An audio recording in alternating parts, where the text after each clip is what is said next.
ಯಾವುದೋ IVS digital solution ಅನ್ನೋ ಸಂಸ್ಥೆಯಲ್ಲಿ ಇವರು ಸಿಬ್ಬಂದಿಗಳಂತೆ. ಇವರೆಲ್ಲರೂ ಕೂಡ ಅನಧಿಕೃತವಾಗಿ CCTV ಸರ್ವರ್ ರೂಮ್ ಪ್ರವೇಶ ಮಾಡ್ತಾರೆ ಆರೋಪಿಗಳು. ಇನ್ನೊಂದು ಭದ್ರತಾ ಲೋಪ ಇದು. CCTV ಆಫ್ ಆಗಿದ್ದರಿಂದ ಕ್ರೀಡಾಂಗಣದಲ್ಲಿ ಭದ್ರತೆಯ ಸಮಸ್ಯೆ ಆಗಿದೆ. ಪ್ರವೇಶ ದ್ವಾರಗಳು, ಕ್ರೀಡಾಂಗಣದ ಸುತ್ತಮುತ್ತಲಿನ ಕ್ಯಾಮೆರಾ ಎಲ್ಲ ಆಫ್ ಆಗಿದೆ. ಟಿ ಕಾರ್ಪೊರೇಟ್ ಸ್ಟ್ಯಾಂಡ್ನಲ್ಲಿ ಸಮಸ್ಯೆ ಕಾಣಿಸ್ಕೊಂಡಿದೆ. ಆದರೆ ತಕ್ಷಣ ಅಲರ್ಟ್ ಆದ ಪೊಲೀಸರು ಪರ್ಯಾಯ ವ್ಯವಸ್ಥೆ. ಆದರೆ ಯಾವ ಉದ್ದೇಶಕ್ಕೆ ಕೃತ್ಯ ನಡೆದಿದೆ ಅನ್ನೋದ್ರ ಬಗ್ಗೆ ಈಗ ತನಿಖೆ ನಡಿಬೇಕು.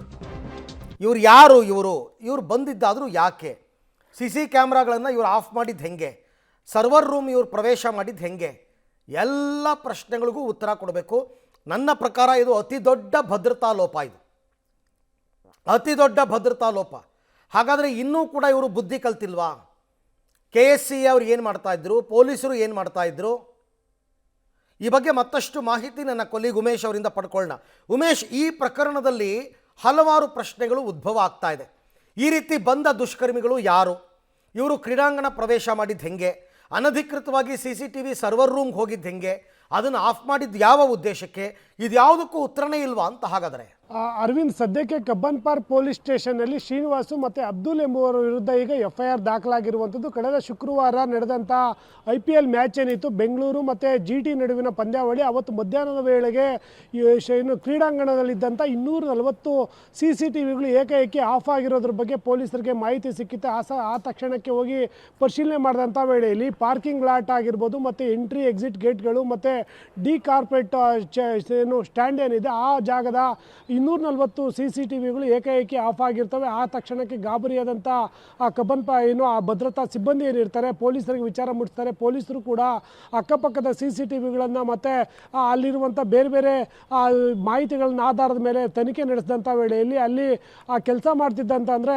IVS ಡಿಜಿಟಲ್ ಸೊಲ್ಯೂಷನ್ ಅಂತ ಒಂದು ಕಂಪ್ನಿ ಇದೆ. ಆ ಕಂಪ್ನಿ CCTV ಏನು ಸರ್ವಿಸ್ ಕೊಡುವಂಥ ಕೆಲಸವನ್ನು ಮಾಡುವಂಥದ್ದು. ಆ ಕಂಪ್ನಿಯ ಸಿಬ್ಬಂದಿಗಳಿವರು ಅನ್ನೋದು ಗೊತ್ತಾಗಿದೆ. ಅವರು ತಮ್ಮ ಏನು ಪಾಸ್ ಇರೋದಿಲ್ಲ ಅವ್ರ ಬಳಿ, ಅದ್ರ ಬದಲಾಗಿ ಅವರ ಬಳಿ ಒಂದು ಕೆಲಸ ಮಾಡುವಂಥ ID ಕಾರ್ಡ್ಗಳಿರ್ತಾವೆ. ID ಕಾರ್ಡ್ಗಳನ್ನು ಬಳಸಿ ಒಳಗಡೆ ಹೋಗ್ತಾರೆ. ಒಳಗಡೆ ಹೋಗಿ ಆ ಸರ್ವರ್ ರೂಮ್ ಏನಿರುತ್ತೆ, ಸರ್ವರ್ ರೂಮ್ ಹತ್ರ ಹೋಗಿ ಅವರು ಎಲ್ಲ CCTVಗಳನ್ನು ಆಫ್ ಮಾಡಿ ಹೋಗಿರೋದ್ರ ಬಗ್ಗೆ ಪೊಲೀಸರಿಗೆ ಮಾಹಿತಿ ಸಿಕ್ಕಿತ್ತು. ಆ ತಕ್ಷಣಕ್ಕೆ ಪೊಲೀಸರು ಕೂಡ ಪರ್ಯಾಯ ವ್ಯವಸ್ಥೆ ಮಾಡಿ ಸಂಜೆ ಮ್ಯಾಚ್ ಶುರುವಾಗೋ ಹೊತ್ತಿಗೆ ಎಲ್ಲ CCTVಗಳನ್ನು ರಿಪೇರಿ ಮಾಡಿರುವಂಥದ್ದು. ಸದ್ಯಕ್ಕಿರುವಂಥ ಪ್ರಶ್ನೆ ಏನು ಅಂದರೆ, ಆ ಇಬ್ಬರು ಸಿಬ್ಬಂದಿಗಳು ಯಾಕೆ ಸರ್ವರ್ ರೂಮ್ಗೆ ಹೋದರು ಅನ್ನೋದು ಒಂದಾದರೆ, ಸರ್ವರ್ ರೂಮ್ಗೆ ಯಾರು ಬೇಕಾದ್ರೂ ಎಂಟ್ರಿ ಕೊಡ್ಬೋದಾ, ಅಲ್ಲಿ ಈ ರೀತಿಯಾಗಿ 240 CCTVಗಳನ್ನು ಆಫ್ ಮಾಡಿದ್ದು ಯಾಕೆ ಅನ್ನೋದು ಸದ್ಯಕ್ಕಿರುವಂಥ ಪ್ರಶ್ನೆ. ಈ ಸಂಬಂಧಪಟ್ಟ ಹಾಗೆ ಕಬ್ಬನ್ ಪಾರ್ಕ್ ಪೊಲೀಸರು ಕೂಡ ಇನ್ವೆಸ್ಟಿಗೇಷನ್ ನಡೆಸ್ತಾ ಇರುವಂಥದ್ದು. ಸದ್ಯಕ್ಕೆ ಸಿಕ್ಕಿರುವಂಥ ಮಾಹಿತಿ ಪ್ರಕಾರ IVS ಡಿಜಿಟಲ್ ಸೊಲ್ಯೂಷನ್ ಸಂಸ್ಥೆ ಏನಿದೆ ಅಲ್ಲಿನ ಸಿಬ್ಬಂದಿ ಒಳಗಡೆ ಏನೋ ಅವರವರ ನಡುವೆ ಏನೋ ಜಗಳ ಆಗಿದೆ. ಜಗಳಕ್ಕೆ ಸಂಬಂಧಪಟ್ಟ ಹಾಗೆ ಇವರು ಆಫ್ ಮಾಡಿ